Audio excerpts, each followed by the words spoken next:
This is the United States of America, and this is Canada, and this is the world. A world full of geographic names, places, and possibilities that perfectly fit an automobile. Yes, this is an automobile, and these hunks of material are made all over the world, from the US to Canada, to Mexico to Japan, to wherever in Europe, and dotted around Asia. Point is, these are made all over the world. So today we're going to be talking about cars with place names. There's so many throughout the course of history, so we're going to do our best to pick a handful and talk about them a bit. It's going to be a true collision of geography and the automotive industry. So put on your seatbelts and get ready for the ride, as we explore cars with geographic place names.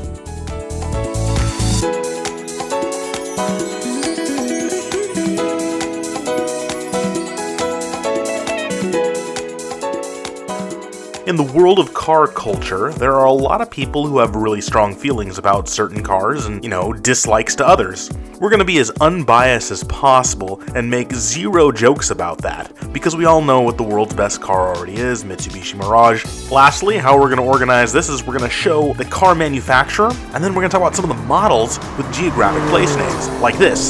Slap manufacturer, car model, talk about it. Which conveniently leads us to our first one. The Alfa Romeo Montreal. You're quickly thinking, oh, it's named after Montreal, Quebec. No, hold on, there's more to the story. We have to go back in time to the 1960s. Montreal is chosen to be the host of the World's Fair, and they reach out to some auto manufacturers to say, hey, bring us some concept cars so we can show off the future of the automotive industry. Alfa Romeo responds and creates the unnamed car. Oh, it doesn't have a name. The car debuts at Montreal's Expo 67 and is a huge hit with people. Eventually, people just call it the Montreal. And wouldn't you know it, it was such a huge success, Alfa Romeo decided to sell the car. And they kept the name Montreal. The funny thing is, though, they didn't sell the car in North America. So Canadians in Montreal couldn't buy the car, nor could Americans. The reason behind this was because of emission standards. The car didn't pass. The Montreal was hand-built between 1970 and 1977, with only about 3,900 being produced. But now in modern day, there are over 100 owned by collectors in the United States, and 2 in Canada, none of which are in Montreal. But it's pretty safe to say that this car could have been named anything. It's quite possible that if the World's Fair was held in Fargo, North Dakota, Alfa Romeo would have called it Fargo. But one thing's for sure, you can't help but not like that Italian V8. Ooh, let's do a quick rewind. I just mentioned Fargo, and that would make a perfect transition into the next vehicle. Stop right there. Perfect. And speaking of Fargo, did you know that there was a car company called Fargo? Yes, and it was named after Fargo, North Dakota, the tough, tiny city in the middle of nowhere. The brand started in 1913, and they began constructing trucks right out of Chicago. They had a full lineup of trucks and vans, and they were quite successful in their region. In 1928, Chrysler decided to buy Fargo and its truck division. At this time, Chrysler was doing great. They were starting construction of the famous Chrysler building in New York City. And all of Chrysler's brands, Plymouth, DeSoto, and Chrysler, were all doing really well. The only thing they lacked was a truck brand. So now with Fargo in their stable, Chrysler was able to compete against all the other truck brands. But there's just one issue.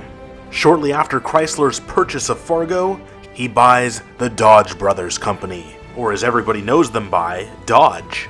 And at the time, Dodge was making some trucks as well. So now they had 2 truck brands, Dodge and Fargo. So Chrysler created a new line of trucks for Dodge, and in 1930 stopped selling Fargo in the United States, and instead pushed Fargo to Canada to be a quote-unquote unique brand for Canada. In reality though, Fargo became nothing more than rebadged Dodges. The brand also saw success in foreign markets outside of North America, with vehicles ranging from vans to heavy-duty trucks, even semis. Chrysler and its subsidies around the world continued to sell rebadged Dodges as Fargo, and had much success. It finally came to a close in the late 1970s when Chrysler decided to pull out of the heavy truck market. The death blow was when Chrysler of Europe decided to sell themselves to someone else. Thus, Fargo trucks were done. Though strangely enough, a company in Turkey still makes Fargo and DeSoto badged trucks, but they have no relation to Chrysler anymore. This company also isn't using Dodge branded trucks anymore, they're using their own design or rebadges of other truck companies. So there you go, Fargo trucks, named after Fargo, North Dakota. And still in the realm of pickup trucks, we leave Fargo and head to Alaska. This big boy of a state actually has 2 pickup trucks named directly after it. The Fisker Alaska is a full-sized electric pickup truck teased in February of 2020. As of this very moment, nothing else is known about the truck, such as when it'll be released and available for the public. But one thing's for sure, the truck will be expensive, like the watches CEO Henrik Fisker wears. Our next vehicle is by French automaker Renault, the Renault Alaskan pickup truck, sold in Europe, South America, and South Africa. The truck is based off a Nissan Navara pickup truck. It's pretty much a rebadge with some slight alterations to make it a Renault. See that mountain back there? That's Mount Denali, the tallest mountain in North America. It stands at a height of 20,322 feet, and it's located in Alaska. It's also the name chosen by GMC as the top trim level for all of their vehicles. Whether you're buying an Acadia, a Canyon, a Sierra, a Yukon, or whatever, the Denali is the top trim, meaning that it has better technology, better features, and better creature comforts inside, more soft touch padding, some more chrome on that grille. And GM likes it because they can raise the price on these trucks, and they're making lucrative amounts of money back. Now we leave the land of the last frontier, and head to the land of stinky cheese, France. Now you've probably heard of the 24 Hours of Le Mans race. It's actually the world's oldest sports car race, and it's been held since 1923 in Le Mans, France. It's one of the most prestigious racing events in the world, and car companies love to have a car with a name that's prestigious. What's better than a name that conjures up images of the world's best race car drivers, the world's most technologically advanced race cars? Surely a sports car company decided to use the name, right? You know who decided to use the Le Mans name? Come here, you want to hear this, get a little closer. Daewoo. Now some of you are probably thinking, what's Daewoo? Daewoo was a South Korean car company, even selling cars in the US for a short period of time. But due to financial struggles, they were officially sold off to General Motors in 2011, and became GM Korea, where they made small cars for GM. But we're here to talk about the Daewoo Le Mans, which was produced between 1986 and 1994. Now the US did not get the Daewoo Le Mans, but we got it in a different way, known as the Pontiac Le Mans. GM rebadged a Daewoo for their storied Le Mans vehicle brand, a name that went back all the way to 1961, a name well known by enthusiasts and collectors. And it all ended with this Le Mans in 1994. I bet France is pretty proud. But wait, we also got the Monza by Chevrolet. The car was introduced in 1975 and ran until 1980 and was never a success. It was meant to be a sporty 2x2 hatchback. There was even a coupe variant, but overall the car got mediocre reviews and was panned by critics. The name Monza didn't return until 2019 when General Motors decided to sell the Chevy Monza to the Chinese market, now a compact sedan. The car, of course, is named after the racetrack Monza in Monza, Italy. And since we're already talking about General Motors and their racetrack-inspired names, let's jump to the tiny country of Monaco, specifically the city of Monte Carlo, home to the famous Monte Carlo Grand Prix, a race that has been run since 1929 and takes place right on the streets of Monte Carlo. And because it's famous, of course, Chevrolet used it on one of their vehicles, the Chevrolet Monte Carlo. The Monte Carlo began as a two-door coupe manufactured by Chevrolet between the years of 1969 and 1987. It picked up again in 1994 until it was discontinued in 2007 due to the drop-off in sales of two-door coupes. The Monte Carlo also had a successful history of race wins for Chevrolet, being one of the winningest car nameplates in NASCAR. There was one other automaker that used the Monte Carlo name, but they didn't separate the Monte Carlo, it was all one word. That would be the Lancia Monte Carlo, produced from 1975 to 1981. And since we're in the country of Monaco, it's also worth mentioning that Dodge created a car called the Monaco, named after the country. The Monaco spent most of its life as a full-size sedan, but there were different variants, including a station wagon. The Dodge Monaco nameplate ran from 1965 to 1977. It shifted in size from 1977 to 1978 into an intermediate body. The nameplate came back again for a short little stint in 1990 to 1992, where it was nothing more than a rebadged Renault. Lasting barely 2 years, the vehicle was quickly forgotten when Dodge introduced their new Dodge Intrepid. Throughout much of its life, the Monaco was a very popular car among law enforcement. It was used by agencies all across North America. Our next one, we fly over to Torino, Italy, further cementing how popular Italian names are with car companies. Italians and their Italian maps will have this city named as Torino, while English maps will have the city named as Turin. And we're here because of a successful car by Ford named the Ford Torino. The Torino was Ford's mid-sized car, built as a 4-door hardtop and a 2-door coupe, as well as some station wagons. Ford also created some high-performance versions of the Torinos using a Cobra Jet engine. These cars helped revive the declining muscle car era in the early 1970s. The Torino was also a star in the 1970s TV show, Starsky and Hutch.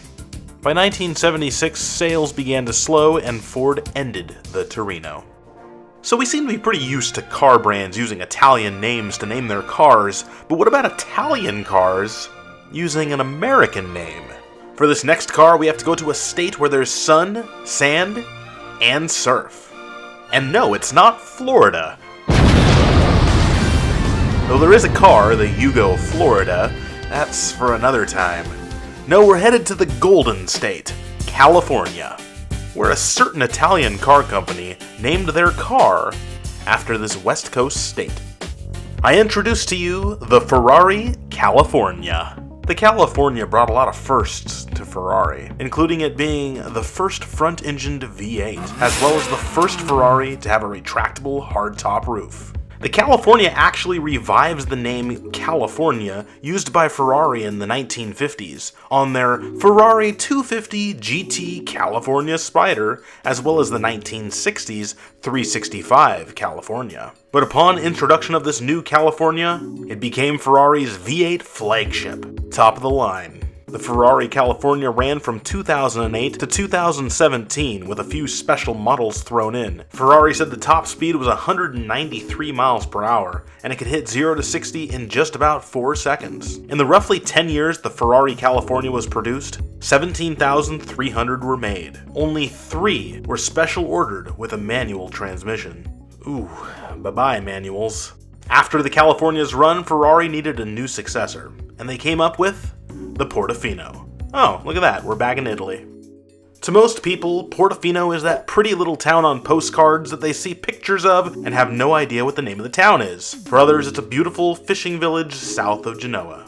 Portofino manufacturing began immediately in 2017, and it beat out the California in its 0 to 60 time, only needing 3.5 seconds. It too is a V8 Grand Tour. Ferrari engineers were still able to shave weight off of this bad boy. The car is 176 pounds lighter than its predecessor, allowing it to be more tossable into the corners. Not only that, but they were able to tout a stiffer suspension while still praising that it has good ride quality. And most interestingly, an improved air conditioning system that has been refined and is now 25% faster and 50% quieter than the California's. Let's face it, your California is so 5 minutes ago.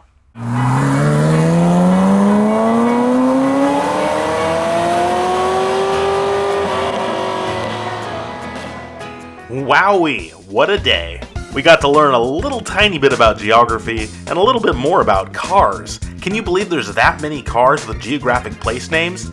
This is just the tip of the iceberg. There's a ton more. So if you enjoyed this, let us know down below. Make sure you subscribe and click the like button. Gosh, I was hoping I'd never have to say that. It's just so expected. Gross. And let us know some of your favorite cars down below, because if you enjoy this, there's gonna be more, because there's a lot of cars out there with geographic place names. I know I enjoy presenting and sharing to you, so your engagement is a big favor to help this channel grow and allow me to make more content for you. I want to thank you for watching, hope you have a great day, and remember, geography is fun, and so are cars. And that was Cars with Geographic Place Names.